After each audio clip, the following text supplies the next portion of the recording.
નમસ્કાર વિદ્યાર્થી મિત્રો, કેમ છો આપ સૌનું આપણા રસાયણ વિજ્ઞાનના ક્લાસમાં ફરીથી સ્વાગત છે. અને આજે આપણો ટોપિક હશે સાંદ્રતાના જે બીજા એકમો બાકી છે પૈકી મોલ અંશ. ચાલો, બધાનું ધ્યાન અહીંયા બોર્ડ ઉપર હોવું જોઈએ. મોલ અંશ, મોલ ફ્રેક્શન જેને કહેવાય, અને એની સંજ્ઞા છે એક્સ. દ્રાવણની જ્યારે વાત કરીએ આપણે ત્યારે કે દ્રાવણમાંના આપેલ ઘટકના મોલ અંશ એ આપેલ ઘટકના મોલ અને દ્રાવણના દરેક ઘટકના મોલ નો ગુણોત્તર છે. આમ મોલ અંશ બરાબર ઉપર શું લેવાનું તો કે ઘટકના મોલ લેવાના, નીચે શું લેવાના કુલ મોલ લેવાના. જેમ કે આપણે એક દ્રાવણ બનાવ્યું છે, એમાં એક તમે ઉમેર્યો છે દ્રાવ્ય અને એક તમે ઉમેરી દીધો છે દ્રાવક. દ્રાવ્યનું નામ એ છે અને દ્રાવકનું નામ બી છે. તો મોલ અંશ એના કઈ રીતે ગણી શકાય તો કે ઉપર એના મોલ, નીચે એના મોલ કઈ રીતે લખીશું આપણે? જો અહીંયા આપણે ટૂંકમાં લખીએ Na ના છેદમાં Na પ્લસ Nb, એટલે એના મોલ અંશ બરાબર એના મોલ ભાગ્યા એ વત્તા બી બંનેના મોલ. તો આ તમારા મોલ અંશનું સમીકરણ સૂત્ર થઈ ગયું છે, જેની મદદથી તમે કોઈ દાખલા પૂછાય તો ગણી શકો છો. અહીંયા કોઈ દાખલાઓ પૂછાય તો એને આપણે કઈ રીતે ગણીશું? ધ્યાન આપવાનું છે ખાસ કે 44 ગ્રામ કાર્બન ડાયોક્સાઇડ અને 48 ગ્રામ ઓક્સિજન. ક્વેશ્ચન શું છે? 44 ગ્રામ કાર્બન ડાયોક્સાઇડ અને 48 ગ્રામ ઓક્સિજન આપેલો છે. ઓક્સિજન જ છે, હા. આ બે લોકોનું જ્યારે મિશ્રણ કરવામાં આવે છે ત્યારે એમના મોલ અંશ ગણો એવો પ્રશ્ન અહીંયા પૂછી નાખે છે આપણને. તો મોલ અંશ ગણવા માટે બંનેના શું જોઈએ? મોલ આપેલા શું છે? વજન. વજનથી મોલ અંશ ન ગણી શકાય, મોલ ગણવા પડે ફરજિયાત, તો જ મોલ અંશ ગણી શકાય. તો ધ્યાન આપશો બધાય બોર્ડ ઉપર.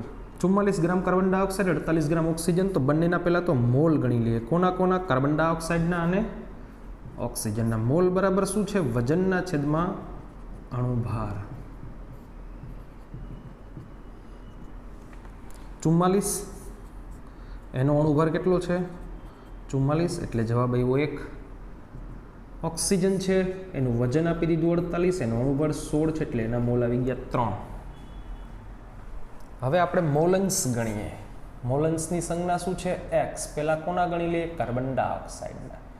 તો એના મોલ અંશ ગણવા માટે ઉપર કાર્બન ડાયોક્સાઇડના મોલ ભાગ્યા નીચે કાર્બન ડાયોક્સાઇડના મોલ વત્તા ઓક્સિજનના મોલ. કાર્બન ડાયોક્સાઇડના મોલ કેટલા ગણ્યા આપણે? તો કે 1. કાર્બન ડાયોક્સાઇડના મોલ 1 છે અને ઓક્સિજનના મોલ 3 છે. જવાબ આવશે 1/4, એટલે કે 0.25. એવી જ રીતે એક્સ ઓફ ઓક્સિજન બરાબર શું થાય? તો કે જેના મોલ અંશ ગણતા હોય ઉપર એના મોલ લખવાના, નીચે કુલ મોલ લખવાના. મતલબ નીચે કોના લખીશું? તો કે કાર્બન ડાયોક્સાઇડ અને ઓક્સિજન. કાર્બન ડાયોક્સાઇડના 1 છે અને ઓક્સિજનના 3 છે, એટલે આનો જવાબ આવશે 0.75. તો તમે જોયું કે ઘટકના જે કુલ મોલ છે હંમેશા 1 હોય. દ્રાવણ બનાવ્યું તો એમાં એક દ્રાવ્ય હોય અને એક કોણ હોય? દ્રાવક હોય. તો દ્રાવ્યના મોલ અંશ એક્સ ઓફ દ્રાવ્ય અને દ્રાવકના મોલ અંશ એક્સ ઓફ દ્રાવક, આ બેયનો જે સરવાળો છે એ હંમેશા 1 જ હોય. આ પણ ખાસ યાદ રાખજો. કોઈ મિશ્રણમાં દરેક ઘટકના મોલ અંશનો સરવાળો કેટલો થાય? તો કે 1. જેમ ટકા 100માંથી નીકળે એમ અંશ છે 1માંથી નીકળે. ટકાવારી જેવું જ, પણ ઓલું 100માંથી કાઢ્યું હોય અને આ 1માંથી ગણ્યું હોય. 100માંથી ગણીએ ને ટકા કહેવાય, ને 1માંથી ગણીએ ને અંશ કહેવાય. Like that. તો જેવું દેખાય એટલું જ સરળ છે મોલ અંશ છે. બીજો એક ક્વેશ્ચન છે 42 ગ્રામ નાઇટ્રોજન આપી દીધો, 3.0111024 ઓઝોન આપી દીધો અને 120 ગ્રામ SO3 આપી દીધો છે આપણને. જો સમજીએ વાતને, ક્વેશ્ચન શું છે? 42 ગ્રામ N2 છે વત્તા 3.011 × 1024 ઓઝોન આપી દીધો છે વત્તા 120 ગ્રામ આપણને SO2 છે, SO3 છે તો કે SO3 આપી દીધું છે. મોલન્સ પૂછ્યા ત્રણેયના. કેટલી વસ્તુઓ થઈ ગઈ છે અહીંયા? ત્રણેયના મોલન્સ ગણવાના છે. તો પેલું કામ આપણે એના મોલ ગણી લેવા પડે. પહેલાં નાઇટ્રોજનના ગણીએ, ઓઝોનના ગણીએ, પછી SO3ના ગણીએ. વજનના છેદમાં અણુભાર, આપેલ વજનના છેદમાં એનો અણુભાર. વજન નથી આપ્યું અહીંયા, અણુઓની સંખ્યા આપી છે તો પણ આપણને આવડે છે. અણુઓની સંખ્યા આપી હોય તો કોના વડે ભાગવાના? એવોગેડ્રો આંક. 3 દુ 6, 23 અને 24 ઉપર 1 ઘાત એટલે 10, 10ના છેદમાં 2 એટલે 0.5. 120 ભાગ્યા SO3 નો અણુભાર કેટલો થાય? તો કે સલ્ફર એકલું 32નું અને 16 તેરી 48. 48 ને 32 કેટલા થાય? 50 ને 30 80. 4 તેરી 12 અને 4 દુ 8, 3/2 એટલે 1.5. 28, 14 તેરી 42 અને 14 દુ 28 એટલે અહીંયા પણ 1.5 આવશે. ચાલો તો હવે ત્રણેયના મોલન્સ ગણી લઈએ. આપણે પહેલાં ગણીશું x ઓફ N2 બરાબર શું થાય? તો કે N2ના મોલ ભાંગા N2 વત્તા O3 વત્તા SO3 ત્રણેયના મોલ. N2ના મોલ કેટલા ગણ્યા? તો કે 1.5. N2ના 1.5, ઓઝોનના 0.5 અને પેલા ભગતના 1.5. તો 1.5 ના છેદમાં 1.5 અને 1.5 3, 3 ને અડધો એટલે 3.5 જે જવાબ આવશે. હવે એવી જ રીતે x ઓફ O3 બરાબર શું થાય? n ઓફ O3 ના છેદમાં n of N2 plus n of O3 plus n of SO3. O3 ના મોલ કેટલા છે? 0.5. ટોટલ નીચે કેટલા છે? તો કે 3.5. હવે દર વખતે ગણવાની જરૂર નથી.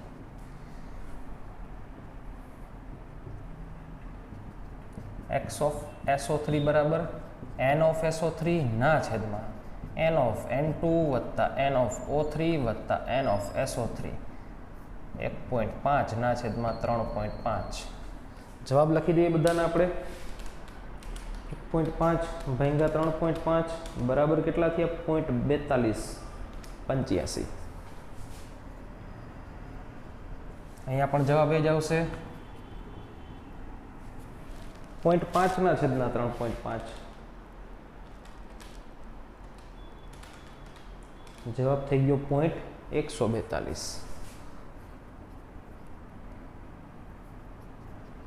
ત્રણેયનો સરવાળો કરી લેવાનો. 0.4285 એ 2 વખત છે અને વત્તા 0.142. 99.99 આવવો જોઈએ. ત્રણેયનો સરવાળો કેટલો આવવો જોઈએ? 99.99 થઈ જવો જોઈએ. 1 મતલબ કેટલો થવો જોઈએ? 1. તો આટલી સરળ રીતે તમે મોલન્સ છેનું કેલ્ક્યુલેશન છે કરી શકો છો. વધુ એકાદ બે એક્ઝામ્પલ આપણે લઈએ. જેમ કે 6.022 × 1022 હિલિયમના પરમાણુ આપી દીધા છે, 13.2 ગ્રામ કાર્બન ડાયોક્સાઇડ આપ્યો અને 11.2 લિટર ઓક્સિજન આપી દીધું. બધા આ ટાઈપના દાખલા છે અહીંયા.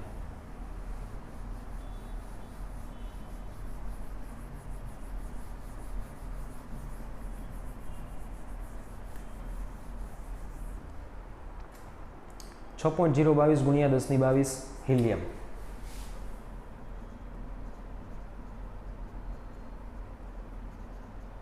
વત્તા 13.2 કાર્બન ડાયોક્સાઇડ વત્તા 11.2 લિટર ઓક્સિજન. તો બધાના પહેલા આપણે શું ગણી લેવા પડે? મોલ. કોના ગણ્યા? હિલિયમના, કાર્બન ડાયોક્સાઇડના અને n ઓફ ઓક્સિજનના.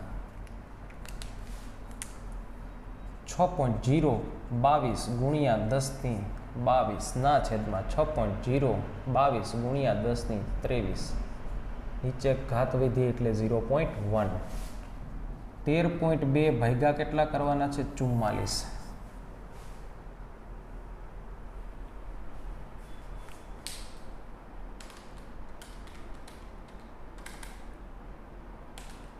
0.3 અને 11.2 કદ આપી દીધું છે તો એને કદને કોના વડે ભાગતા આપણે 22.4 વડે એટલે આ થઈ ગયા 0.5 હવે અહીંયા એક વધારાનું કામ આપણે કરીએ કે કુલ મોલ ગણી નાખીએ કુલ મોલ કેટલા છે તો કે 5 ને 3 8 ને 9 એટલે 0.9 છેદમાં આપણે શું મૂકવાના હોય કુલ મોલ હંમેશા મૂકીએ એટલે x ઓફ He હિલિયમના મોલન્સ કેટલા થાય તો કે હિલિયમના છેદમાં કુલ મોલ હિલિયમના મોલ કેટલા આવ્યા છે 0.1 ભાગ્યા 0.9 પછી આપણે શું ગણવાના છે કાર્બન ડાયોક્સાઇડના તો એન ઓફ કાર્બન ડાયોક્સાઇડના છેદમાં શું કરવાના છે કુલ મોલ કાર્બન ડાયોક્સાઇડના 0.3 ભાગ્યા 0.9 3 તેરી 9 1/3 એક્સ ઓફ ઓક્સિજનના મોલ ભાગ્યા કુલ મોલ ઓક્સિજનના મોલ કેટલા આવ્યા છે 0.5 કુલ મોલ કેટલા થયા છે 0.9 તો અહીંયા આપણે કેલ્ક્યુલેશન કરી લઈએ બધાનું 1/9 0.11 1/3 0.33 અને 5/9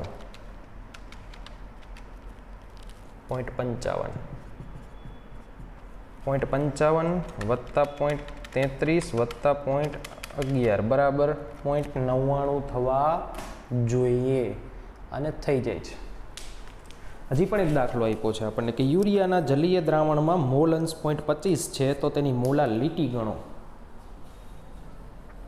રકમ આપણે અહીંયા પહેલા લખી નાખીએ ક્વેશ્ચન કે યુરિયાના જલીય દ્રાવણમાં તેના મોલ અંશ 0.25 છે તો તેની મોલાલિટી સ્મોલ એમ ગણો હવે યાદ રાખજો મોલાલિટી બરાબર શું છે તો કે મોલ પર કેજી મોલ પર શું છે કેજી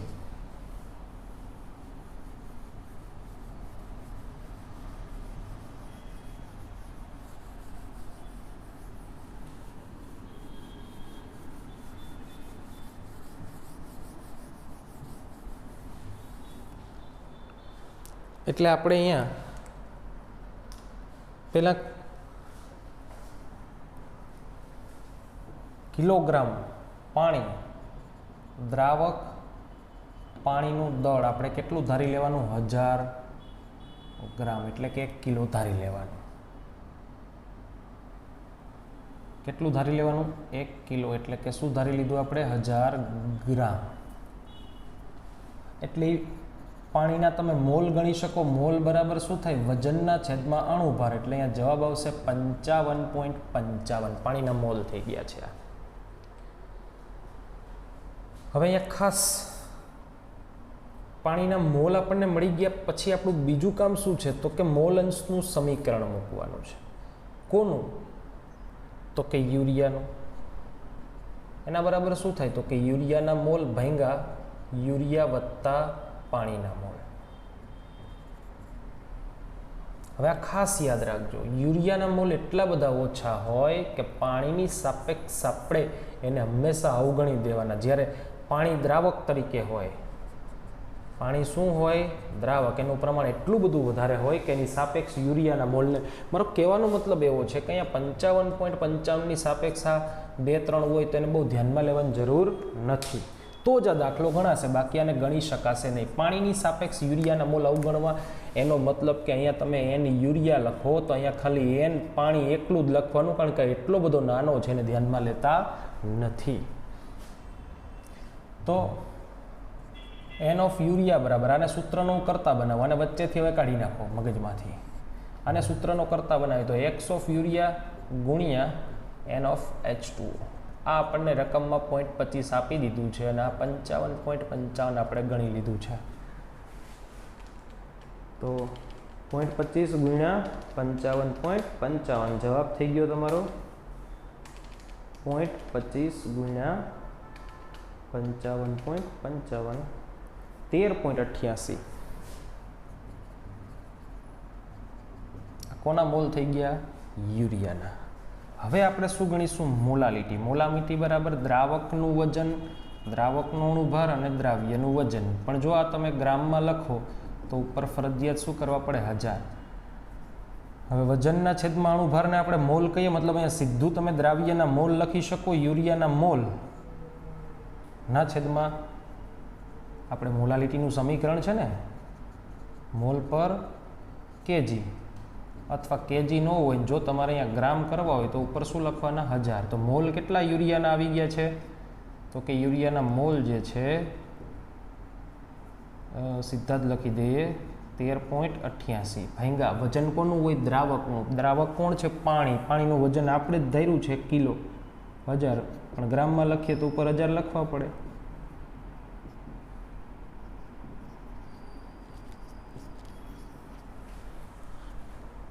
આ દાખલો ગણવા માટે આપણી પાસે બીજી પણ એક રીત છે.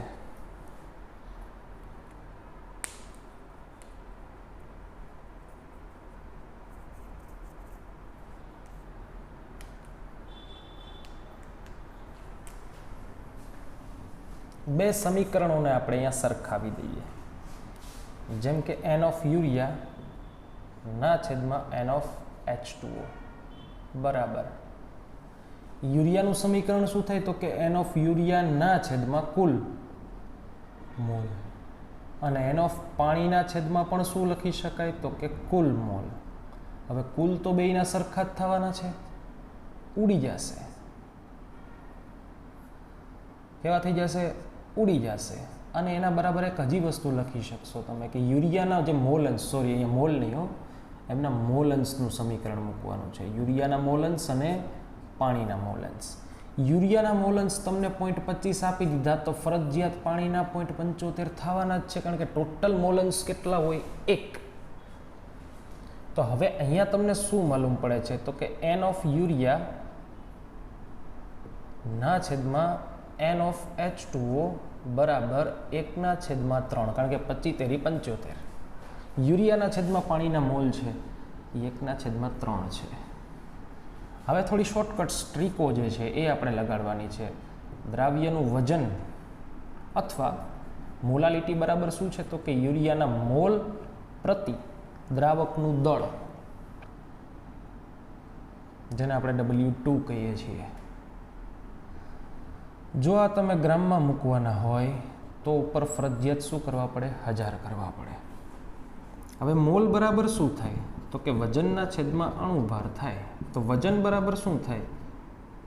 મોલ ગુણ્યા અણુભાર થાય.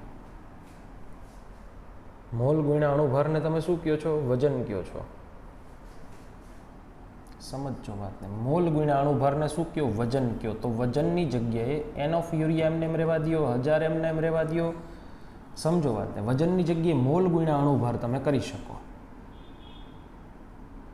વસ્તુને સમજો. W2 જે છે, જે ગ્રામમાં લેવાનું છે, એની બાજુમાં ગુણ્યા 18 કરું, ભાગ્યા 18 કરું, કારણ કે કોઈ સંખ્યા વડે તમે કોઈને ગુણી પણ શકો અને ભાગી પણ શકો. એટલે મોલાલિટી બરાબર આ સમજો. આ પાછું લખું છું. વજન બરાબર શું થાય? મોલ ગુણ્યા અણુભાર થાય. પાણીનો અણુભાર કેટલો છે? 18 છે. પાણીના મોલ કેટલા છે? તો કે ખબર નથી.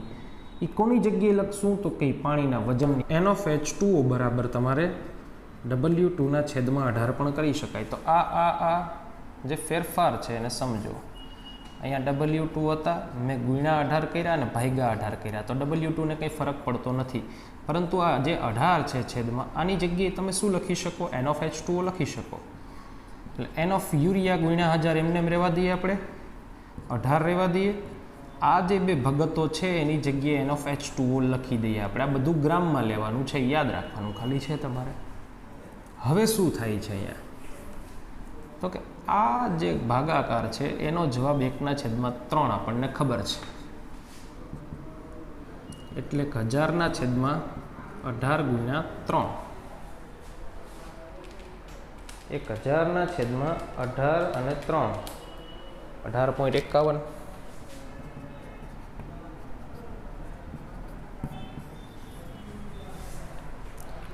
આ દાખલામાં ક્યાંક કેલ્ક્યુલેશનમાં નાની એવી મિસ્ટેક હશે, ક્યાંક આપણે ભૂલ કરી હશે, નહીંતર એક્ઝેક્ટ જવાબ આજુબાજુમાં આવે. એક્ઝેક્ટ તો નહીં આવે, કારણ કે અહીંયા આપણે એમોનિયાના જે મોલ છે એને આપણે યુરિયાના એને આપણે અવગણતા હોય એટલે થોડોક ડિફરન્સ આવે, પણ આ થોડોક વધારે ડિફરન્સ છે એટલે એને તમારે શોર્ટ આઉટ કરવો પડે.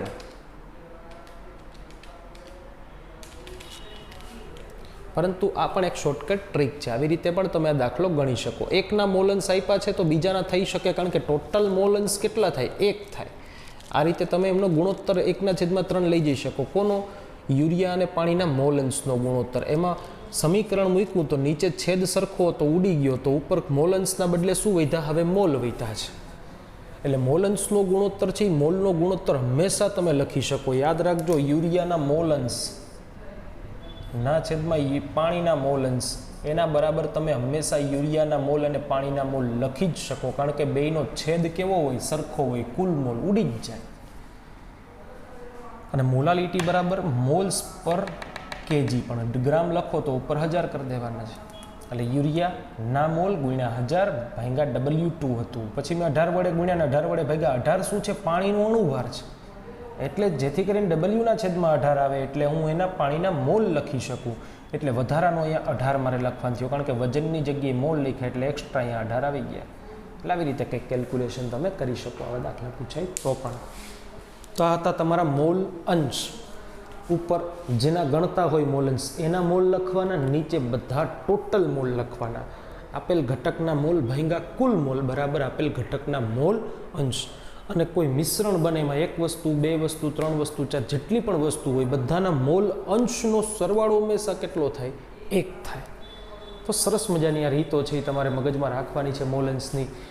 હવે પછી આપણે છેલ્લો ટોપિક જે આપણો છે કદથી ટકાવારી, વજનથી ટકાવારી, એ નેક્સ્ટ એના પછીના લેક્ચરમાં જોઈશું. અહીંયા સુધી રાખીએ છીએ. Thank you.